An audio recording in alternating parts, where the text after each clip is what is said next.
We've got too many parents across the country whose idea of early education is parking their kids in front of a TV set. They don't recognize the importance of reading to those children in the early years and what a big difference that can make. Too many people across the country look at pictures like that and think babysitting. Quality early education is not babysitting. It's where brain development begins. That's why one of the reports that, if you want to get into this, it's available online. Partnership for America's Children is a business organization. And they put out this report about 3 months ago. Parenting education is economic development. Again, making that link between what goes on in the house. Teachers at best have kids for 6 or 7 hours a day. If it's not reinforced at home, if they're not set up for success when they hit the schools, they're behind, and we are behind as a nation. Which is one of the reasons, if you go to Cindy's website, Partnership for Children, you're going to see a lot of things that are aimed directly at the parents. The better that parents are in Stokes County, the better your future is, excuse me. Anybody familiar with Tom Friedman? Friedman, this book came out about 3 months ago. That Used to Be Us. Talking about how we used to be number one in everything worth being number one at. That's the world I grew up in. He details how far we've fallen. And in an earlier book, he makes this point. He says somewhere along the line, the United States has gone from this to this.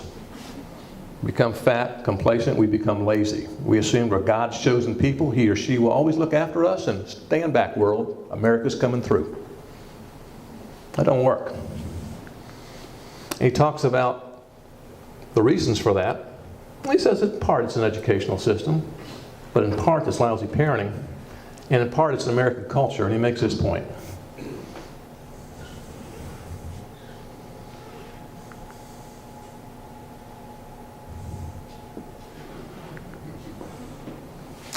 And if you think that's an overstatement, Bill Gates in Asia last April, look at the welcome he's receiving. Look at those faces.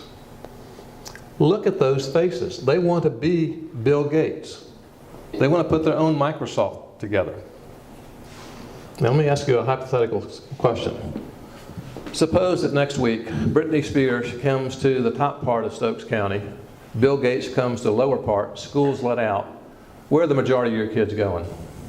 I think the answer is the same in Charlotte, Chicago, Philadelphia. We've allowed a culture. Can a day go by without hearing something about some member of the Kardashian family? How many young kids know the names of some of our top business or governmental leaders? That's not a teacher problem. That's a culture problem. And incidentally, those are not Chinese kids on the streets of Beijing. Those are Vietnamese kids on the streets of Hanoi, a place that we bombed in my lifetime. The world's coming after us. In many cases, they've caught us. And in most cases, they play a higher emphasis on early education and understand the role that that plays in the overall educational system than we do. Here are 9 pictures of Stokes County. I've tried to get, got a little bit of Snow Hill and Walnut Cove and some other places on there. But let me ask this. Suppose that Allen, in responding, or the King Chamber, in responding to a request for information from a business person, sent them not those 9 pictures, and those don't begin to portray the diversity of Stokes County, but suppose Allen sent those 9 pictures. Just different slants on the old courthouse. Anybody think that's a good idea of recruitment, of selling? Well, that's the mistake early education has made. You always see early education, they're warm and fuzzy pictures. Smiling faces, happy kids. Warm and fuzzy is a losing argument in economic hard times. And that's since programs like Smart Start have been around. It's always been warm and fuzzy. I get that. I'm a dad, I'm a granddad, but that's not the way you market the importance of early education to elected officials who face very, very tight constraints. They've got to understand the seriousness of this, the consequences of this. So if you came today and you're expecting to see a lot of pictures like that, you're going to be disappointed, because that's not what I'm here to talk about. I am here to talk about quality early education in terms of workforce development, economic development, community development, and two that may never have occurred to you. The part that early education plays in the context of law enforcement, public safety, and national security. And I'm not going to cite an early educator in making these cases. I'm going to cite business people, law enforcement people, military people. Because that's a problem that early educators have had. They've always put themselves out front. So when somebody goes down to Raleigh, that's an early educator saying, let me tell you how important early education is. Would anybody hire my company by saying, Bill, is your company any good? Be a fool if you did. Suppose that David Gregory, next Sunday on his Meet the Press show, had these two people. I'm sorry, there's a bad problem with that slide. Does anybody see it? Pelosi on the right, Boehner on the left? I don't think so. So let's correct that. Okay. So Mr. Gregory asked these two people, does the Obama administration deserve a second term? Will either of these individuals say a single syllable that will catch anybody by surprise? They're not convincing people. They may inflame the passions of the flock, but they won't convert a neutral person, certainly not convert a negative person. But that's what early education has done. Let's put the early educators out front. Serious, serious mistake. How about putting these people out front? U.S. Chamber of Commerce. A year and a half ago, they issued a new report available online on the Institute for the Competitive Workforce. They said there are 4 pillars of workforce development. These 4.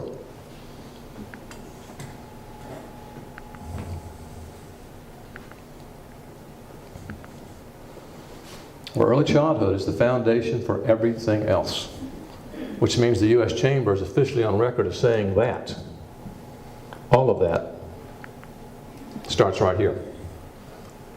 If you get that piece right, then those outcomes become more likely, less costly to society, and we as a nation, as they as individuals, move forward. This is the last report that just came out from the Chamber, why business should support early education, last October. Also available online at the U.S. Chamber site. And why that's so important is there are not that many of us Americans, less than 6%. And of that 6%, 30% don't have high school degrees.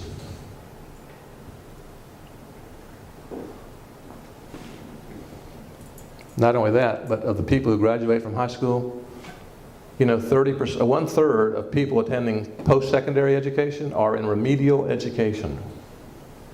1/3, which suggests to me, how'd they get out of high school in the first place? So we've got not much of the world's population, and increasingly we are stupider than the rest of the world relatively. They've upped the education ante, and we've reduced it. So we might quote this fellow. Robin Lee is the head of the Chinese equivalent of Google. He spoke on the Stanford University campus about 4 months ago and said this.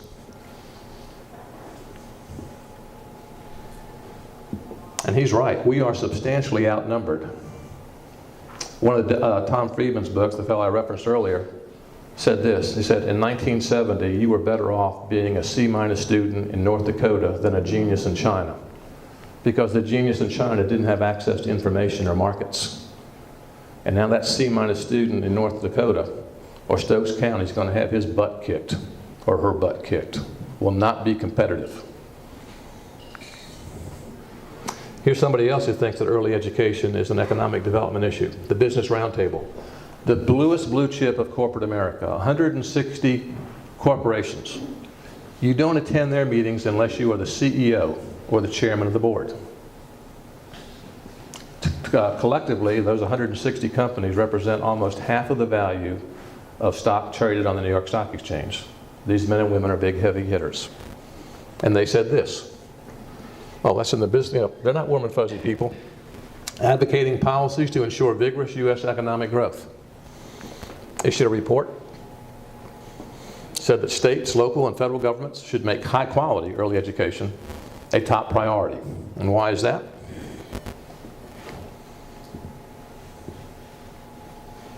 World-class workforce, ultimately a stronger economy. We have a program in North Carolina that's accomplished an awful lot since it was established in 1993, Smart Start. But when you ever hear about Smart Start, the wording is to get kids healthy and ready for school. For whatever reasons, the people of the North Carolina Partnership always leave off the back part of that, or did until recently. The back part of that, the preamble to the act was so that North Carolina will have a competitive economy in a world of the future. Things like Smart Start were established as economic development initiatives, and they've been poorly marketed in some cases.